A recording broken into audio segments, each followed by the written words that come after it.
developing Windows drivers and working with WDK project files. This is a project file from the Microsoft Windows Driver Kit used for building kernel-mode software. I'm Evan Brooks, Certified Support Engineer, and I'll explain how to work with these driver projects. We'll start with the common fixes, but keep this in mind. I have a specialized WDK tool that functions as a deep-level recovery option. That's Plan B. A WDK file is associated with the Microsoft Windows Driver Kit, WDK, a toolset for developing device drivers. Developers use these files to manage source code, build configurations, and project settings within the Visual Studio environment, streamlining the complex process of creating and debugging kernel-mode drivers. The WDK file is typically an XML-based project file that integrates with Microsoft's build systems, MSBuild. It defines project properties, source file locations, compiler options, and linking instructions specific to driver development, allowing the WDK to automate the compilation and packaging of the final driver files.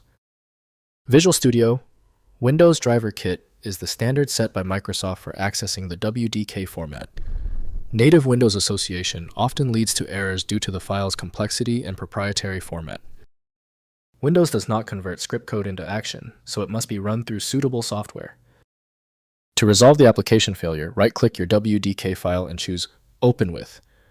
Check for Visual Studio/Windows Driver Kit and test it first. If it's missing, select another program from the list. We need a successful file association. If the WDK file won't open, don't panic. Only the most difficult files make it this far. We must now test these known failure areas to get a definitive answer on the problem's origin. First, opening in Visual Studio. Install the Windows Driver Kit alongside Visual Studio and double-click the WDK project file to open it in the IDE. The project loads with full IntelliSense support driver-specific build targets and integrated debugging tools for kernel-mode development. Next, building the driver. Select the desired build configuration such as debug or release, and target platforms such as x64 or ARM64, then use build then build solution to compile the driver. The output produces SYS, INF, and CAT files, ready for installation, testing, or distribution. Finally, signing and testing. Use the WDK signing tools to sign the compiled driver with a test certificate or production code signing certificate.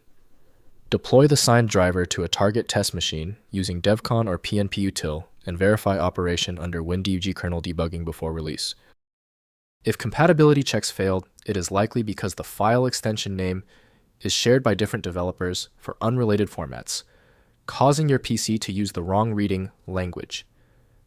To help resolve this, you might consider a tool with autonomous file reading capability that is designed to look past the extension name and inspect the internal data structure directly. The complexity of this file is clear now when the other solutions have failed. Your best chance for recovery lies with a superior program like FileMagick. Access it at filemagick.com. If this tutorial saved you time and frustration, please hit the like button and subscribe for more fixes.